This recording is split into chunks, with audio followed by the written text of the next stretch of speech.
From KQED Public Radio in San Francisco, I'm Michael Krasny. A White House spokesman says President Obama is considering sending humanitarian aid to Syrians while at the same time ramping up pressure against Syrian President Bashar al-Assad. Growing sectors of the Syrian population have mounted demonstrations against the Assad regime, sparking violent government crackdowns resulting in thousands of deaths. The United States and several Gulf countries have closed their embassies and recalled their diplomats, and we'll discuss the next steps in the region after this.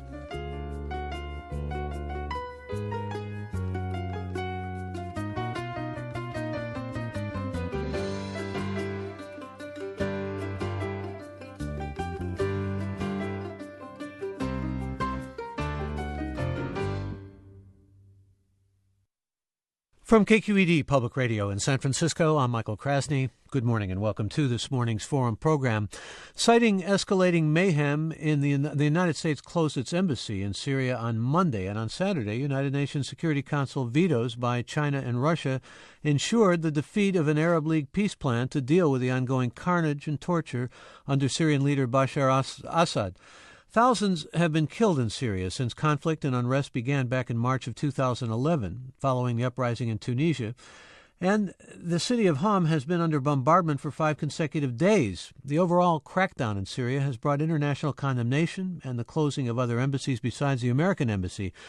Presence of observers from the Arab League did nothing to quell the violence. The observers pulled out and Syria was expelled from the Arab League. And in this morning's opening forum hour, we turn our attention to the ongoing crisis in Syria and consider what, if any, actions are available to stem the tide of blood in what has become, by many accounts, a civil war. I want to first go to New York City and welcome Richard Haass, who is president of the Council on Foreign Relations. They are a nonpartisan organization focused on foreign policy issues. He was senior director for policy planning for the State Department under George W. Bush.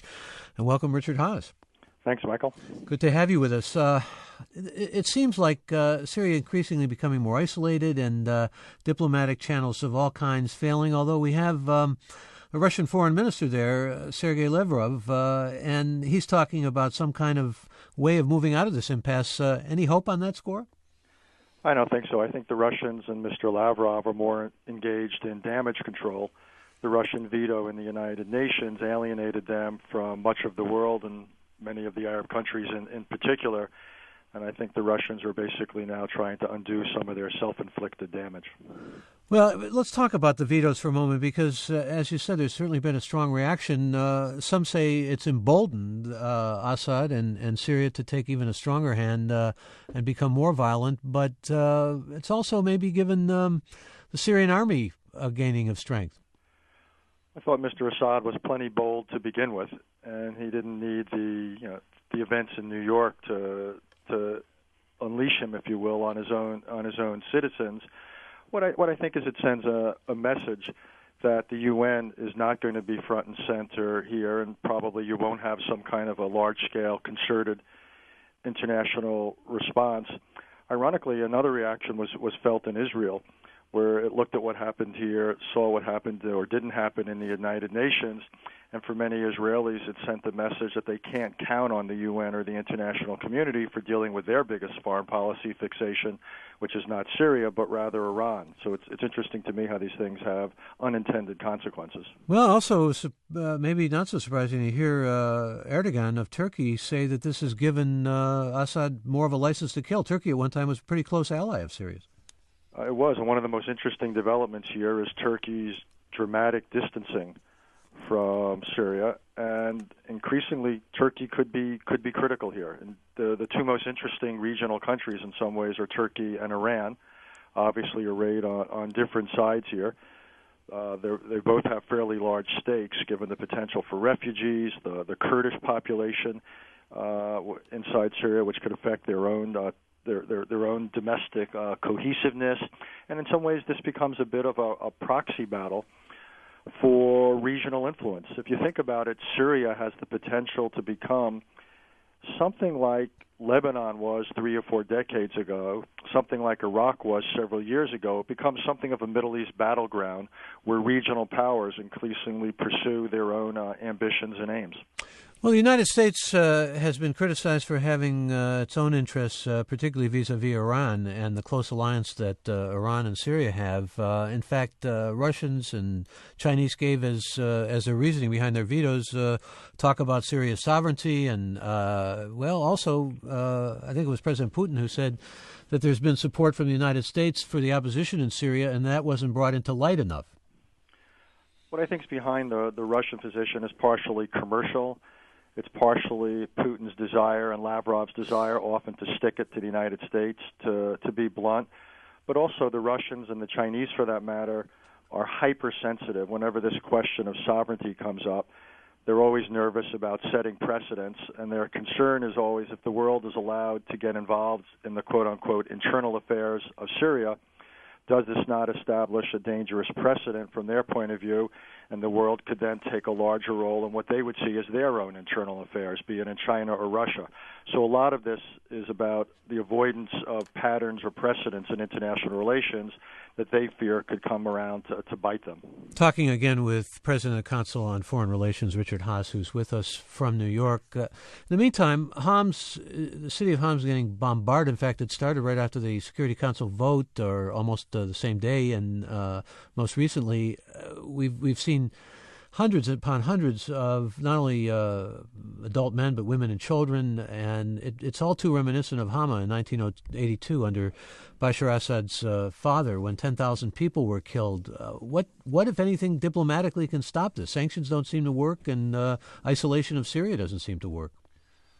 I think the time has passed for a diplomatic resolution here. Too much blood has been spilled, so either this regime is going to survive, or it's going to, by force, or it's going to be ousted. There's, I think, no chance there can be any kind of political accommodation at this point. I think it's too soon to give up on sanctions, in the sense that if you have growing economic isolation of Syria on top of the diplomatic isolation, it could cause people within the country, in the Sunni merchant class, the Sunnis are the plurality of the people there, and that part of the population, to distance themselves from the regime. It may encourage certain army units to defect. And also, the other thing going on, the other dynamic, is clearly the arming of opposition elements, the so-called Free Syrian Army, which is not quite an army, but again, does represent opposition. So kind of a ragtag bunch, really, isn't it? At the moment, absolutely. And arms are reaching them from several Arab countries as well as from Turkey. And the United States. So my guess is that actually, I don't think the United States, unless you know something. Well, this is what Russia has charged of it, at least. Well, I don't know. I have not seen that. I don't believe we are in that business, because if the United States were to go down that path, if you arm people and they get in trouble, then you're much more on the hook to come to their aid. So I do not believe, unless, again, the United States is doing something covertly that I don't know about. Well, I was going to say, using surrogates possibly, no? But again, the Turks, the Qataris, and others are getting arms to people, and I think what you're seeing is not yet quite a civil war, but the setting of the stage for it. And it's quite possible that the dynamic will be one side, the government backed by Iran, indirectly by Russia. The other side, you'd have opposition elements backed by Turkey and several of the Sunni Arab countries, and that could set the stage for something of a prolonged armed struggle. Well, plus this government in exile, the Syrian National Council, the opposition group, has endorsed foreign intervention, and they may, one can presume, ask for military assistance. Where can it come? Can it come from NATO, for example? I don't think it will come from NATO. I don't think, again, it will come from the United States. There's different kinds of military assistance, but I've yet to see anyone put forward what looks to me like a coherent plan for military intervention. So I think the most likely thing for the time being, again, is you'd have arming of various elements. If you ever reached a point where you had part of Syria break away, you could have some kind of then safe haven, which conceivably could be protected. You could have humanitarian aid go in there, but we're a long ways away from that. I think the support the United States and others will be giving to Syrian opposition elements will largely be economic, humanitarian, or diplomatic. We're not going to see anything like Iraq or Libya, obviously. I do not know. As far as intervention, yeah. Certainly nothing remotely like Iraq. I do not think we're going to see anything on the order of Libya, and for many reasons. The demography of the country, the physical layout of the country, the politics of the country don't lend itself. Also, the Syrian army is far more capable. The Syrian Air Force is far more capable. Libya basically had no serious national military institutions or capabilities. Syria actually does have air defense. It has an air force. It has a serious army, serious security forces. So this would be something far, far, far more demanding. I'm not saying in principle it couldn't be overcome, but this would not be anything that would be small or light or easy. Libya would not be a very good metaphor or comparison. Richard Hoskin is president of the Council on Foreign Relations and former director for policy planning of the State Department under President George W. Bush. Richard Haas, thank you so much for being with us. Anytime, Michael. I also want to bring in Dr. Mahmoud Khattab. He is here locally in the Bay Area. He's a medical doctor. He's also chairman of the Syrian American Council, and that is the biggest, or I should say largest Syrian group in the United States. I should mention that Dr. Khattab has 5 cousins who have been killed in Homs. And Dr. Khattab, good to have you with us on Forum. Welcome to the program. Oh, thank you so much for having me. Thanks. Well, this is certainly a human rights issue, and I know you and many of your brethren in your group are very concerned about this. We've seen failure of the Arab League. We've seen failure now of the United Nations. What would you like to see in place? And I assume maybe something like a no-fly zone? Well, I just heard Mr. Richard Haas talking about all options, and also he mentioned the sanctions. The sanctions were imposed in the Syrian government about 10 months ago. I can tell you the sanctions will take a long time to work. We know that Iran is supporting the Syrian regime. We have information that Assad has about $12 billion in Syria now. From expert information or reports, this money is enough for the Syrian government to maintain the support for the army for about a year, even if we stop all the resources to the Syrian government. The question is, can people on the ground running this uprising continue like this for 1 year? Absolutely not. So I think the international community and especially the U.S. administration have to face this and we don't have to lose the momentum now. We have to do real actions. No-fly zone is one option. I'm not a military expert, but we have to think about this very seriously. Also, there are other options like safety zone, safety corridor. That would be between Syria and Turkey. That most likely will be between Syria and Turkey, but Turkey by itself shouldn't do it alone. This should be like international coalition, something similar to what happened during Kosovo. Now, many countries started to talk about something called Friends of Syria, and I just heard yesterday that Turkey Prime Minister called for international conference for Syria. So I think something will come up, but we have to realize that the sanctions by themselves are not sufficient to solve this situation in Syria. Would you like, Dr. Khattab, let me rephrase it, what would you like the United States' role to be in this? We've had certainly condemnations from Ambassador Susan Rice, from Secretary Hillary Clinton, but they're talking about more sanctions, and President Obama has condemned what's going on in Syria and said more pressure needs to be brought, and he's talking about humanitarian aid. But you're speaking about something broader, about the United States being involved, I believe, in some kind of greater international action, aren't you? Yes, absolutely. I think United States is still the superpower. United States can play a significant role in that. And President Obama can do more. Again, he's still talking on the same line. He's still talking about sanctions, imposing more sanctions on the government. Bashar al-Assad has proved that he does not understand this language. I just heard reports a few days ago, credible reports, that Iran sent 15,000 soldiers to Syria. And they're supporting Assad by technology. They're supporting him by all means because they want to maintain this regime. Obviously, Assad has used the recent Russia and China veto as a green light to escalate the violence in Syria. All the world noticed 2 days ago after the veto that the escalation, the violence in Homs especially, was much bigger. Assad has been shelling the city with heavy weapons, with tanks, for the last 2 days. Yesterday, over 125 people were killed in Homs.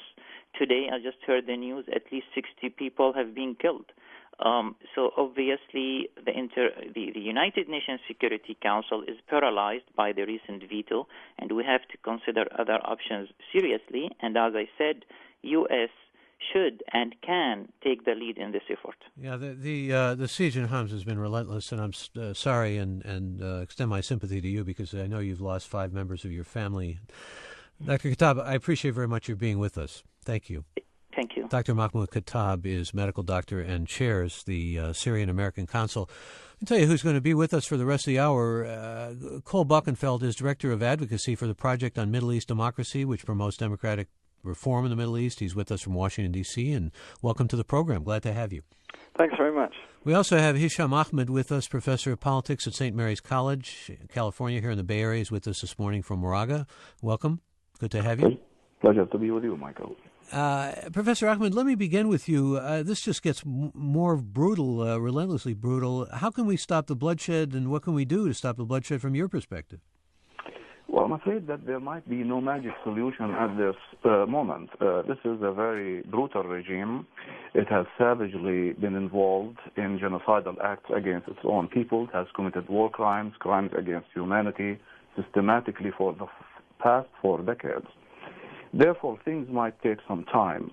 However, I am in favor, as a matter of fact, of tightening more sanctions and diplomatic isolation against this regime. I think exposing this regime for what it is out on the street, especially in the Arab world, in every capital in the world, will certainly bring it down. Even further, I think the most effective way to deal with this crisis is through what I call the Arab solution. The Arab League needs to do a lot more than it has done thus far. Sending monitors, obviously, would not do the job. There is a precedent, Michael, back in 1976, when there was a civil war in Lebanon. The Arab League then authorized the very Syrian regime to send its troops to Lebanon under the rubric of the Arab Deterrence Forces, ostensibly to troubleshoot the civil war, to try to maintain some order and stability in Lebanon. Of course, they did something else. They did the reverse. But in other words, there is a precedence upon which the Arab League can operate today with regard to the Syrian crisis. I think the United States can use much of its leverage and influence on a number of Arab countries, on the Arab League itself, to see to it that the Arab League is involved in a more concerted, more effective set of measures to put an end to this act of genocide that is taking place on a daily basis. Well, it's not only an act of genocide. It's there's been a lot of characterization of this as being on the brink of a civil war. I think at this point it is a civil war, isn't it? In many respects, it is. But you see, this is what needs to be brought to a halt right away. The more intensified a civil war is in Syria, the more gratified the regime becomes. In other words, this regime thrives on divisions, on splits, on having different groups fighting against each other. This is what it instrumentally and very skillfully did in Lebanon, to play different groups against each other, to arm and support different groups against each other. Therefore, I think all efforts need to be expended at this stage to try to see to it that no full-fledged civil war takes place in Syria. This regime needs to be isolated for what it is. It is a representative of a tiny minority in Syrian society. Even the Alawites today, the sect to which this regime belongs, came out today in a very strong statement condemning what's happening, especially in Homs, and saying that the actions of the regime do not represent their sect. Therefore, this regime is basically tribally based. It is based on a handful of individuals around Bashar who, as a matter of fact, is detached really from the overall reality of what's going on around him. It can be isolated. I think we are not to rule out the possibility of some high-ranking army officers splitting from the regime, and perhaps they are the ones who need to be counted on for some serious action to fundamentally change the current status quo. Let me go to Cole Bockenfeld on this. Bashar Assad gave an interview to Barbara Walters, and he said the majority of the people are not necessarily behind him, but they are certainly in favor of the regime, or they're not against the regime. What we know now, I suspect, Cole Bockenfeld, is that maybe the majority is against this regime. Yeah, I think at this point the opposition, the majority of the people have clearly shifted to the opposition. But as a number of the guests before previously mentioned, the opposition is a fragmented force, and this means several different things. Of course, there's the political opposition with the Syrian National Council. There's the military opposition with the Free Syrian Army. And then there's others included in the local coordinating committees, which is much more the youth movement that are organizing protests and organizing kind of ad hoc confrontations. So this is also kind of a fragmented opposition, which hampers the ability for them to act really strongly in one voice. There's division between the military and political wings, particularly, isn't there? There is, and that's intentionally so, and I think part of that is a result of calls from the U.S. For the opposition to stay peaceful, and I think it's very much so far in the U.S. interest that those two stay as separate tracks, based very much on the examples from Libya, where there was also sort of ragtag militia and rebel groups fighting Gaddafi's military forces, but there was also a political face with a National Transitional Council as well. And so I think they would, at this point, would still much prefer those to be separate tracks, but at the same time there needs to be some increased coordination between the two bodies. It appears that there's very little chance of the United States intervening in the way that it did with Libya. I mean, there were no boots on the ground, but it was an intervention, and we're not going to see anything comparable in Syria. So what do you see the United States position in this? Just more sanctions and more tough talk? Well, I think the first part is going to be more sanctions, and I would say the sanctions are difficult because they take a lot of time to work, and we also have to remember the sanctions aren't necessarily targeted at Assad personally. I don't think he really responds to that in a way that we would like to see, but it's also very important to kind of weaken the existing pillars of support that he does have, and that includes the Sunni merchant class who is still tacitly supporting the regime. If you had that kind of major segment of society switch sides to the opposition, it would have a major impact and kind of speed things along a little bit quicker. Let's talk just a bit for a moment about where his support is coming from, because you see these throngs in Damascus when the Russian foreign minister was there. They were out in large numbers, as if, there is, and I know that's orchestrated, but as if there's tremendous support. But it's mainly the military security forces and the business elite who are Sunnis and Christians. Yes, I'd say that's correct. Of course, the Sunni merchant class has really a lot of vested interest in this regime, and they're worried in a sense that if this regime were to fall, if those interests would be protected. So at this point, I think most of them are still hedging their bets on sticking with Bashar. With the ethnic minorities, it's a similar story. It's Christians, Assyrians, several other Maronite groups, etc., that also fear what a future Syrian government would look like, and a majority government would be very Sunni-dominated, where they feel that they would really be cracked down on.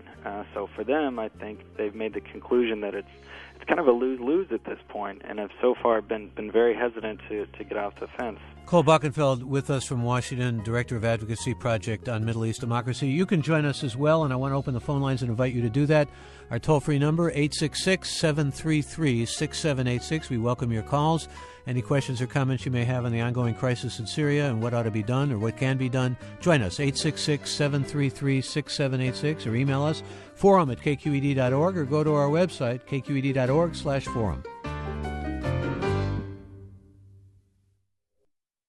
This is Forum. I'm Michael Krasny. On Saturday, there was a failure of a UN resolution put forward by the Arab League to bring to some resolve, or at least bring to some halt, the ongoing crisis in Syria, which for the last 5 days has involved bombardment of the city of Homs.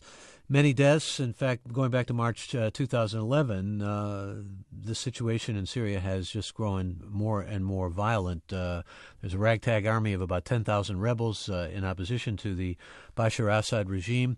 And a White House spokesman says that President Obama is considering sending humanitarian aid while there is ramping up pressure against President Bashar Assad. Growing sectors of the Syrian population have mounted demonstrations against the regime, and there have been violent government crackdowns, thousands of deaths. We're talking about all that, and I should also mention the United States and several Gulf countries, and now members of the EU, have closed their embassies and have recalled their diplomats. What next to do is really the question underlying our discussion here this morning. Richard Haas was with us earlier, president of the Council on Foreign Relations. With us for the hour, Dr. Mahmoud Khattab, who is a medical doctor and chairs the Syrian American Council. Hisham Ahmed, who is professor of politics at St. Mary's College of California, and Cole Bockenfeld, who is director of the Advocacy Project on Middle East Democracy, which promotes democratic reform in the Middle East. I want to go right to your phone calls, and let's go first to Amina and El Sarita. Good morning. Yes, good morning. I'd first just like to say that this is not a civil war, because you basically have an entire civil population who's being bombarded day and night, so that cannot be equivalent to a civil war.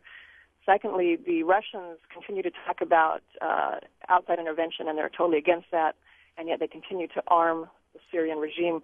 I've heard that just yesterday with the visit of the Russian minister, he brought missiles with him. And we also know the Iranis and the Hezbollah are continuing to arm the Syrian people. So to talk about outside intervention, there already is outside intervention, and this really reminds me of Bosnia, when there was an arms embargo on the Bosnian Muslims while the Serbs had access to one of the largest armies in Europe. So this is definitely a genocide. It is not a civil war, and the UN has really lost its mandate to prevent these kind of situations. The UN does have a mandate to protect, a responsibility to protect. Amina, thank you for that call. Cole Bockenfeld, the distinction between genocide and civil war here? Yeah, well, I think at this point, with the growth of the Free Syrian Army and their forces, it could become a civil war. I wouldn't characterize it as such just yet. But with the failure of diplomacy of the UN Security Council, I think a lot of Syrians on the ground are really looking at this like that this is now the option, that they have to fight their own fight. And I think the U.S. will continue to pursue diplomatic means and continue to pursue kind of this Friends of Syria group, a coalition of regional neighbors, mostly led by Turkey, to see what other kinds of support we can provide. But I think this is the path that we're going down. And we go next to Hugh. Hugh, you're on with us. Good morning. Good morning. I wanted to talk about China's role in all this a little bit. They have been supportive of the dictatorship in Syria, previously the same right up till the end with Muammar Gaddafi. And for the democracies, once they do become the newly emerged democracies, they are going to have continued economic challenges which will undermine them, with not being able to compete with artificially low-cost labor and products being dumped from China. And yet many citizens in the Arab countries consider the U.S. to be the great Satan and the challenges. What about China's role in all this? Well, Professor Ahmed, some thoughts from you on China and their veto? Absolutely. I think one of the greatest accomplishments that this savage regime thinks it has really achieved is to play a role in polarizing the world in a manner reminiscent of the Cold War era. It is quite disturbing, as a matter of fact, to see such a regime able to play this divisive role in the world. Therefore, I think China and Russia have their own reasons, which one has to understand, not to agree with, has to understand for why they cast the their veto power in the Security Council. Accordingly, if one understands that, perhaps some differences between the United States on the one hand and Russia and China on the other can and should be ironed out in order to further isolate this regime. I think what the Russians and the Chinese were saying by their veto is that they were not really happy and pleased by the turn of the events in Libya. That is, China, for its part, feels that it has lost so many interests in Libya in terms of trade and what have you. Russia feels that it has lost some of its arms sale deals in Libya. And I think what they are saying in the Syrian case is that they don't want to lose more interests. Now, China's trade with the Syrian regime is minimal, as a matter of fact, if compared with its trade with even some of the smallest country in the Gulf area.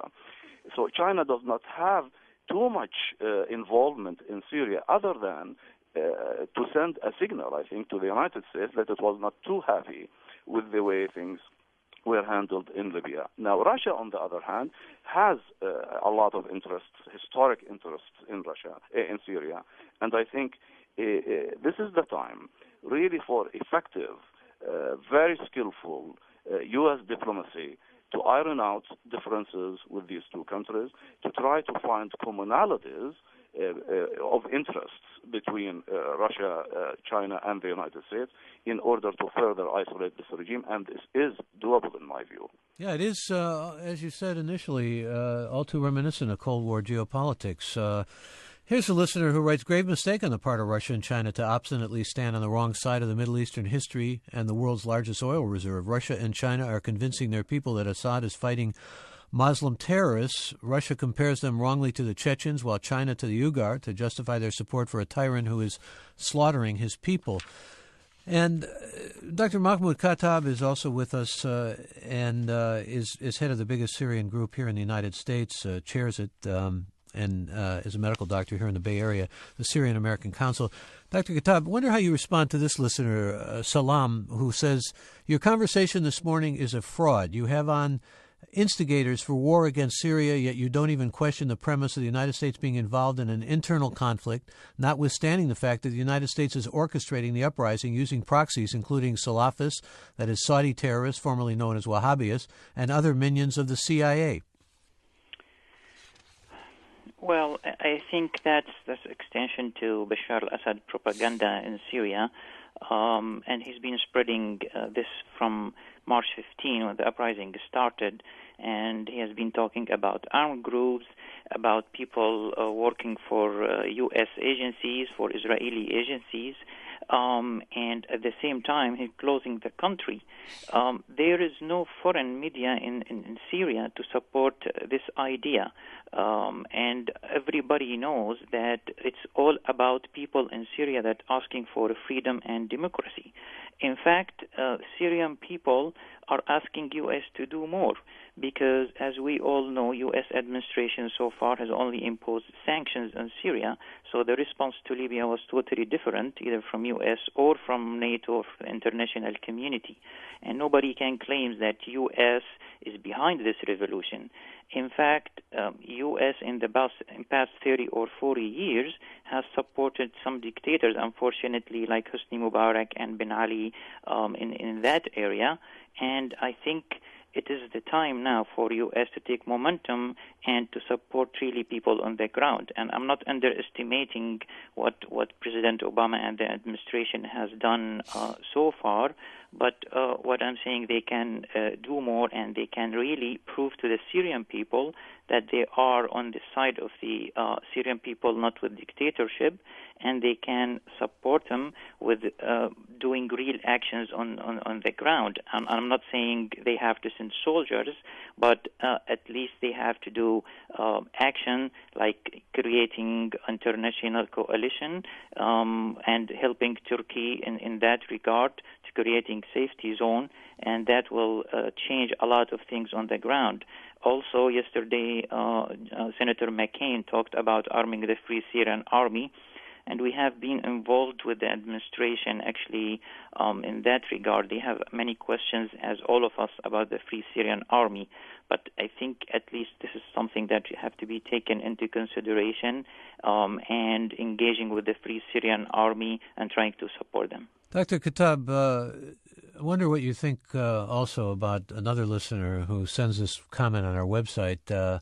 This is Wayne, who writes, who says he's applying logic here. He says, Bashar Assad won't step down. The protesters won't back down. There are effectively two countries, so why not, in order to avoid a worsening civil war, partition Syria into two countries, one for Assad and his thugs and one for a free Syria? Well, that doesn't make any sense. Actually, the opposition and people inside Syria, including the Alawis. Nobody is talking about splitting Syria to 2 or 3 countries. Then if you want to do that, we might as well split it to small country for Christians, small country for Druze. There's many ethnic groups in Syria, and it makes a lot of sense to keep the unity of the country, and that's not the solution to give him his own, country. And as many people have been listening to, supporter of Bashar al-Assad, they call it Syria al-Assad. So it's not for one person or one family. Syria is for its own people. And in fact, if you listen to the people who are on the ground and to the Syrian National Council, to the Free Syrian Army, to the oppositions abroad, everybody says that we want civil state. We want a state that has equal rights to everybody, to Sunni, Alawi, Christian. That's what the official position for the opposition and the SNC. So I think it makes a lot of sense to keep the unity of Syria and not to respond to one person and give him his own country. And again, Mahmoud Khattab is the chair of the Syrian American Council.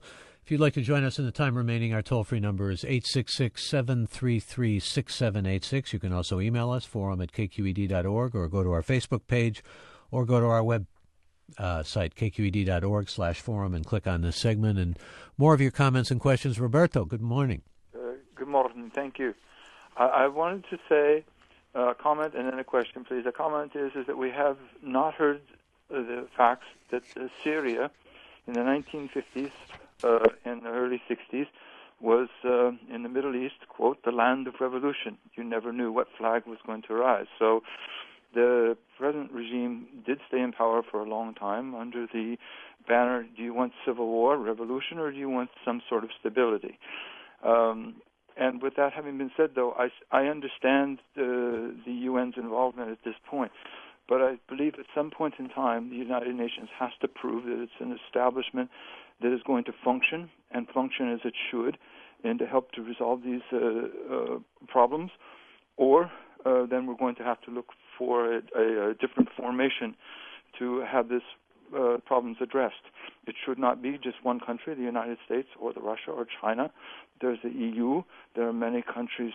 Brazil is a much large country that has much influence, so would Australia and Canada and such. So this should be a united effort.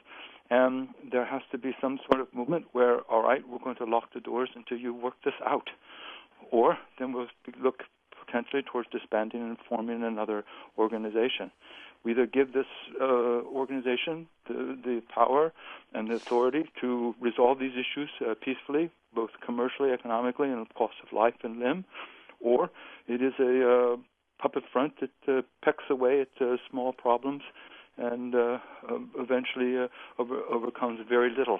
Well, the Security Council, thank you for that, is really immobilized by the vetoes, as we've been indicating in this conversation. I'm not sure. What would you say, Professor Ahmed, about the possibility of some kind of international unity outside of the frame of the United Nations and a concerted effort on that score, like President Bush the First did in Kuwait?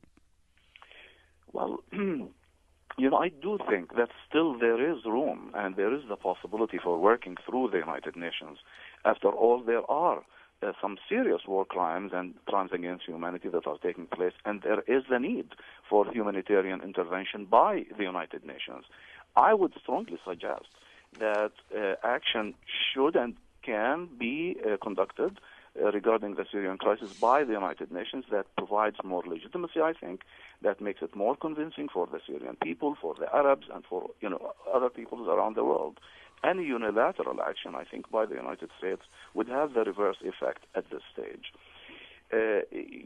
Just to make a quick comment on what Roberto said, it is absolutely true that this regime has maintained some degree of stability in Syria for about 3.5 decades, since its rise to power in 1970. But that stability really was done by deceitful ideology, was done by tribal and partisan manipulation. It has been done exclusively by reliance on brute force. And I think everybody knows, including the regime itself, including some of its very few supporters in Syria today, that its days are numbered. The question is how and what next, after the downfall of the Bashar al-Assad regime. This is the time, I believe, for every conscientious human being, human rights organization to step in, to expose the regime for what it is, and I have no doubt in my mind that the power of moral force will be strong enough to bring this vicious regime down sooner than we think, Michael. Hisham Ahmed, again, is professor of politics at St. Mary's College of California, and Cole Buchenfeld is director of the Advocacy Project on Middle East Democracy. I've got a listener here, Cole Buchenfeld, is talking about something being said on the air, unless I have amnesia, I honestly don't remember, about Iranian troops being sent to fight the opposition. But let's talk about Iran's role in all this, because Iran has been, and I would include Hezbollah, a very close and ongoing ally of the Assad regime, and there's certainly a kind of tug-of-war going on between the United States and Iran over the nuclear issue. How much does that play into this whole picture? Well, I think it makes it immensely more complicated. Syria, of course, because of the links to Hezbollah and Iran, it's a very important piece for the United States in the Middle East. It's the most important country through which Iran projects its power into the Arab world. So for a lot of people that really want to take a much more active and interventionist approach to Syria, it's to really take a strike at Iran indirectly. I think also, though, it really complicates things. I haven't seen evidence that there are Iranian troops on the ground, but a lot of our Syrian contacts are reporting that there have been all kinds of support provided to the security forces from the Iranians. And yes, of course, a lot of rumors of Iranians themselves active in the crackdown. So it is possible that they're also participating in it, but it complicates things and really stokes a lot of rumors of proxy wars and these kind of things that really cautions people against any kind of hasty action. And here's a comment on our website from a listener named Brian, who says, aren't we running the risk of picking sides in a regional sectarian conflict between Sunnis and Shias? The U.S. has turned its back on Bahrain's Shias to avoid alienating a repressive Sunni minority regime that rules Bahrain, as well as alienating our allies in Sunni Saudi Arabia. Now we are encouraging tough action against the Alawite Shias who rule a very diverse Syria. We are being selective in our outrage and at best, and hypocritical at worst. Let me go to more of your calls. We'll go to Charlie next. Charlie, thanks for waiting. Join us. You're on Forum. I'm sorry, Charlie, are you there? No? Okay, then we'll go to another caller, and that's Colin. Good morning. Good morning. I'd like to follow through on the comments made by the online commenter.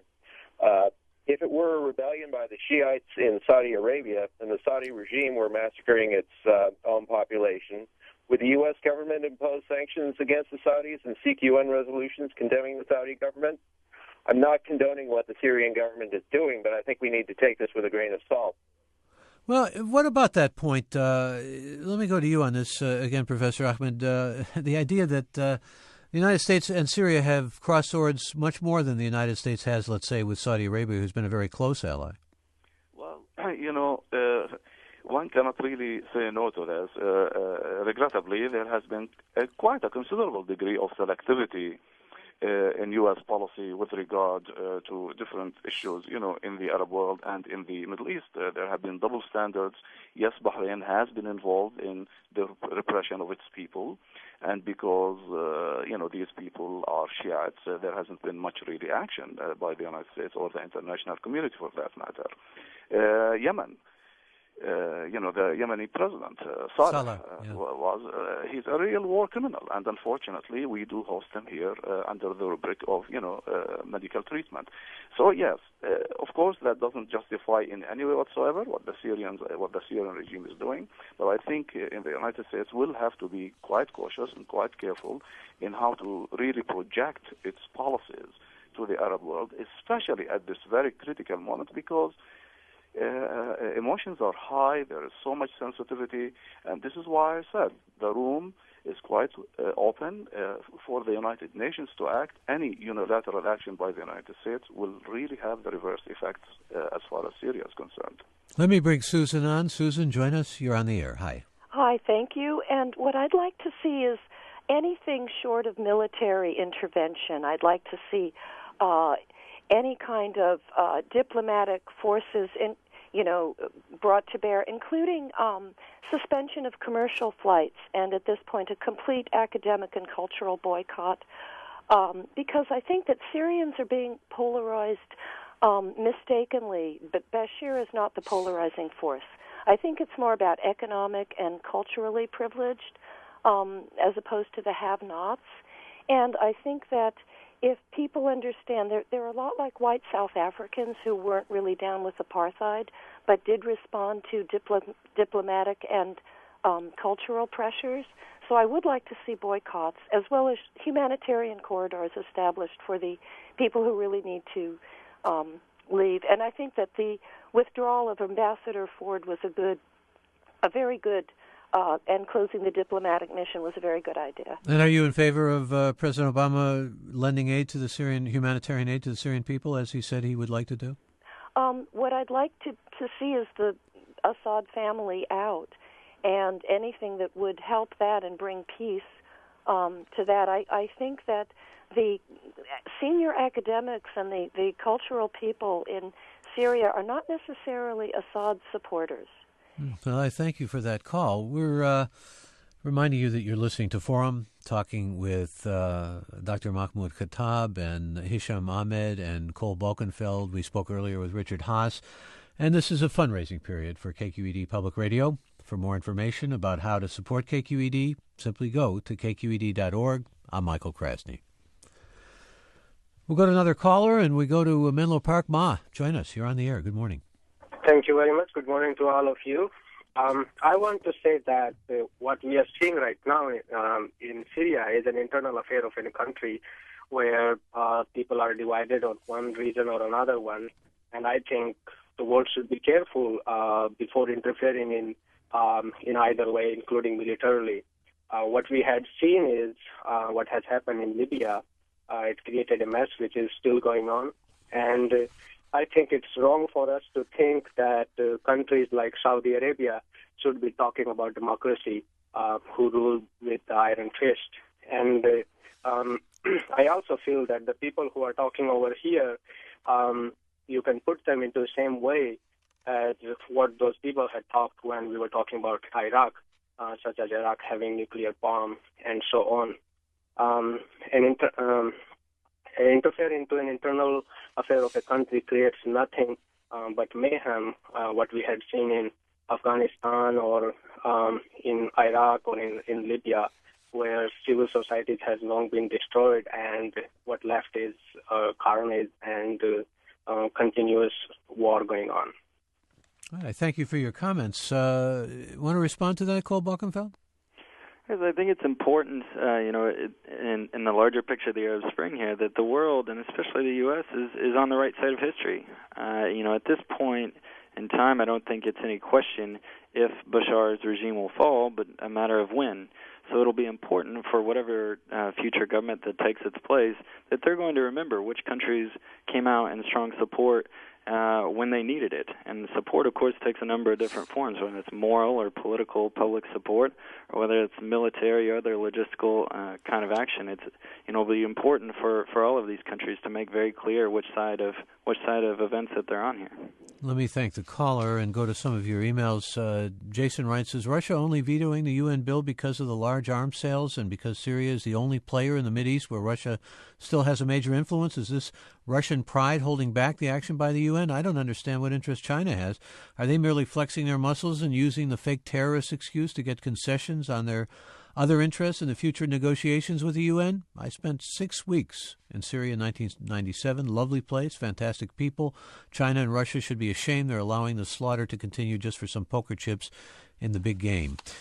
Another listener, Malcolm, writes, I've asked about this issue several times in the past and never heard a frank discussion about it. All these conflicts benefit the international arms industry and are very likely instigated by it. It would be a gift to the world if the arms industry enormous financial leverage was openly discussed and controlled, and if these profiteers were prosecuted as war criminals.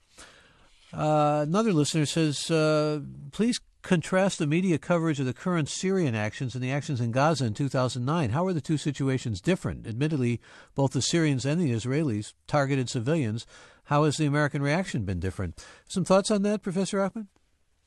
That's the selectivity that we were just talking about. There are double standards, unfortunately, held by the United States. People of Palestine have been subjected to repression and oppression for so many years. I mean, the occupation has really rendered every aspect of Palestinian life at the mercy of the occupation regime. But we don't hear much of this. This is almost a taboo in the media here. It is justifiably the case that, of course, there is so much coverage of the Syrian crisis, but there ought to be some equalization, I think, of treatment so that the U.S. credibility will be maintained in the region. Several, callers talked about the role of or the policies of Saudi Arabia. It is true. There is an absolutely repressive regime that has been involved in oppressing its people, in rendering their freedoms and their rights almost null and void. We don't see much discourse on this here, and that ought to become definitely wide open for discussion. All right, I want to get one more caller in here, and that's you, Chris. Thanks for waiting. Join us, please, on Forum. Good morning. I'm just listening to all this thinking, Bashar al-Assad is going to do a repeat of what his father did some decades ago and completely crush the opposition, and all this talk about diplomacy, and all of that will be pointless because in a few days these people could all be wiped out. Is there any covert, any way to support these guys who are fighting on the ground? Well, you've given us a pretty grim scenario, and we haven't talked about necessarily how the opposition can be helped specifically. The United States apparently doesn't want to get involved in this, and we'll have to continue to monitor what's going on in Syria. It's pretty grim. I want to thank our guests. Richard Haas with us earlier, President and Counsel on Foreign Relations. Cole Balkenfeld, who is Director of the Advocacy Project on Middle East Democracy.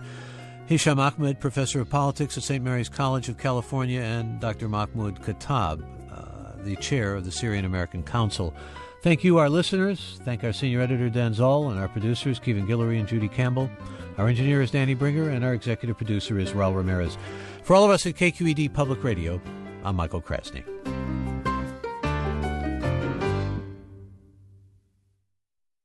Funds for the production of Forum are provided by the members of KQED Public Radio, the Germanicos Foundation, and the Generosity Foundation in honor of Louise and Claude Rosenberg, and by a generous gift from Jan Schrem and Maria Minetti-Ferro, who believe that all people deserve access to education, information, and culture for a lifetime of exploration and learning.